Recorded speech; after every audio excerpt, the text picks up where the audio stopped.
नमस्कार। मैं सुनील कुमार आपका स्वागत करता हूं आपके अपने चैनल क्या ऐसा होता है में।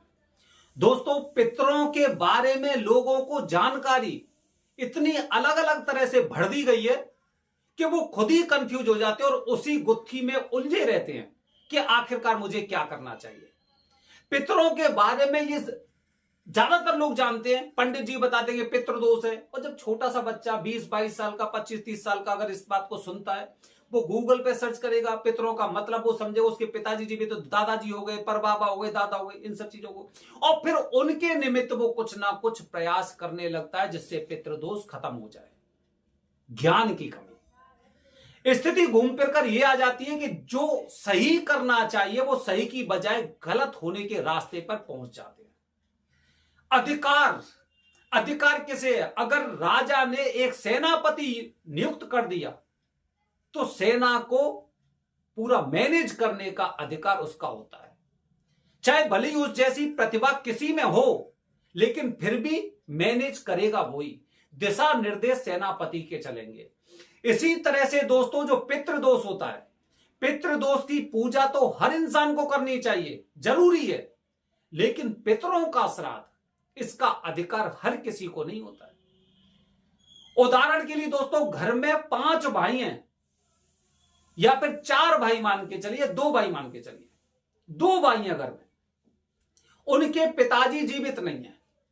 एक कंडीशन ऐसी होगी, पिताजी जीवित नहीं है, तो पितरों का श्राद्ध कौन करेंगे? दोनों भाई करेंगे। दोनों को करना भी चाहिए क्योंकि दोनों के पिताजी हैं। अब इन दोनों के बच्चे पैदा हो जाते हैं, लेकिन दोनों ये जीवित रहते हैं, तो बच्चे अपने दादाजी के लिए श्राद्ध नहीं कर सकते, उसके उत्तराधिकारी नहीं है, उसके अधिकार नहीं है। ये सबसे पहले समझना पड़ेगा। पितृदोष अगर कोई इंसान अगर आपको बता देता है तो कम से कम इस तरह की गलती आप मत करिए, अन्यथा स्थिति ऐसी आएगी कि इसके दुष्प्रभाव आपको झेलने पड़ेंगे। कहते ना, जब हम एक रास्ता लांग कर आगे जाते हैं तो ज्यादातर उन सब चीजों में हमें नुकसान झेलने पड़ते हैं। ठीक है, तो दोस्तों आज मैं अपनी वीडियो के माध्यम से आपको बताने जा रहा हूं महालय श्राद्ध क्या होता है। आपने शायद अगर नॉर्थ इंडिया के रहने वाले हैं तो आपको तो जानकारी नहीं होगी कि महालय श्राद्ध क्या होता है, लेकिन साउथ के लोग, मध्य भारत के लोग चीजों को समझते हैं कि महालय श्राद्ध क्या होता है। इसमें और उसमें कोई खास अंतर नहीं होता है। जो श्राद्ध करते हैं बस ये ऐसा होता है कि जो श्राद्ध करते हैं हम लोग, वो जो करने का अधिकारी, उदाहरण के लिए अगर किसी के पिताजी इस पर जीवित नहीं है तो वो इंसान अपने पिताजी का नाम लेकर तर्पण करेगा, पिंडदान करेगा और ब्राह्मणों को भोजन कराएंगे। इसी तरह से दोस्तों, जब महालय का बात करते हैं, महालय श्राद्ध एक ऐसा होता है जिसमें अपने सभी गोत्र का एकदम उच्चारण करके उनके नाम का तर्पण होता है, उनके नाम का पिंडा होता है। उदाहरण के लिए दोस्तों, अगर किसी इंसान के इस धरती पर पिताजी जीवित नहीं है तो महालय श्राद्ध में जब वो तर्पण करेगा, सबसे पहले अपने पिताजी के लिए तर्पण करेगा। पिताजी के पश्चात उनके पिताजी मतलब उनके दादाजी हो गए, फिर उनके पिताजी मतलब उनके परबाबा हो गए, बाबा हो गए। इसी तरह से वो चलते चलते करीब मान के चलिए 7 पीढ़ी। जब हम महालय करते हैं दोस्तों, तो महालय श्राद्ध में कम से कम 7 पीढ़ियों का हमें ज्ञान होना चाहिए। 7 पीढ़ियों के बारे में हमें जानकारी होनी चाहिए जिसका हम श्राद्ध करने वाले हैं। महालय का मतलब दोस्तों, हम अपने गोत्र का, अपना जो गोत्र है पिताजी से लेकर आगे तक 7 पीढ़ियों के लिए हम उनके लिए श्राद्ध करते हैं, तर्पण करते हैं, पिंडदान करते हैं। मतलब जो श्राद्ध होता है, श्राद्ध से एक बहुत बड़ी प्रक्रिया होती है जो आगे पीढ़ी दर पीढ़ी, जैसे बैंकों में आपने देखा ना, बैंक में क्या होता है, अगर आप कोई भी ब्याज पे पैसा लेते हैं तो उसका ब्याज किस हिसाब से लगता है? चक्रवर्ती ब्याज, जिसे बोलते हैं कंपाउंड इंटरेस्ट। वो बढ़ता जाएगा, बढ़ता जाएगा, बढ़ता जाएगा, जितना भी प्रॉफिट हुआ है, मतलब कहते हैं कि ब्याज पर ब्याज लगती है उसमें। इसी तरह से जब महालय का श्राद्ध किया जाता है तो महालय के श्राद्ध में पिताजी, दादाजी, फिर उनके पिताजी, फिर उनके पिताजी, फिर उनके पिताजी, गोत्र एक ही रहेगा।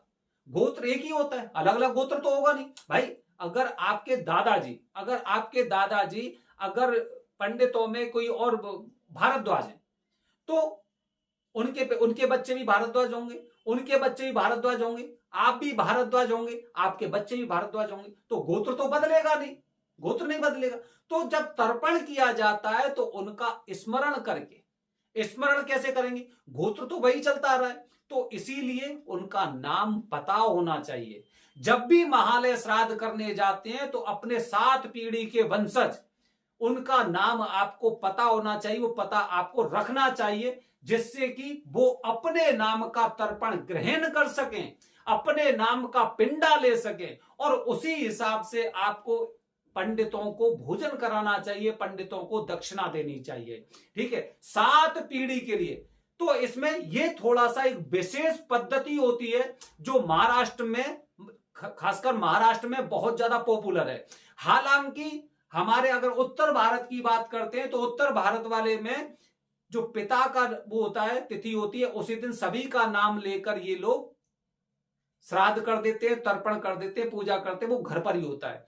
जब आप किसी तीर्थ क्षेत्र में जाकर त्र्यंबकेश्वर, प्रयागराज, गया जी, ब्रह्म कपाल या फिर काशी, यहां पर जब आप जाते हैं तो इस तरह का श्राद्ध बहुत ज्यादा महत्वपूर्ण माना जाता है।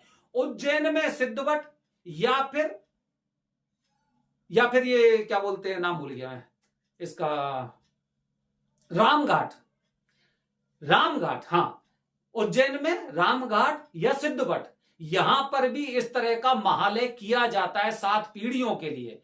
तो दोस्तों ध्यान रखिए, जब भी आप महालय करने जा रहे हैं तो आप पहले से ध्यान रखिए कि मुझे ना अपने वंशजों के बारे में जानकारी पता होनी चाहिए, जिनके नाम का मुझे तर्पण करना है, जिनके नाम का मुझे पिंडा देना है। यह पितृदोष की पूजा से एकदम अलग है। इसको करने का अधिकार हर किसी को नहीं है कि हर कोई कर ले। जिसके पिताजी जीवित हैं वो लोग इस महालय श्राद्ध को नहीं कर सकते, लेकिन जिनके पिताजी जीवित नहीं है वो ये श्राद्ध, महालय श्राद्ध को कर सकते हैं, और पितृपक्ष में एक बार जरूर करना चाहिए। सबसे सर्वश्रेष्ठ जो इनके पिताजी की तिथि होती है, जो पिताजी की तिथि मतलब जिस तिथि को इनके पिताजी स्वर्ग लोक गए थे, ठीक है, उसी तिथि वाले दिन ये करते हैं तो सबसे अच्छा माना जाता है। काफी लोग कहते हैं कि अमावस्या वाले दिन इस कार्य को करें, महालय श्राद्ध को करें, तो हम उसे उचित नहीं समझते, क्योंकि अमावस्या को जो श्राद्ध किया जाता है वो किन के लिए होता है, आने वाली वीडियो बताऊंगा। बने रहिए हमारे चैनल के साथ दोस्तों। हर हर महादेव, हरिओम।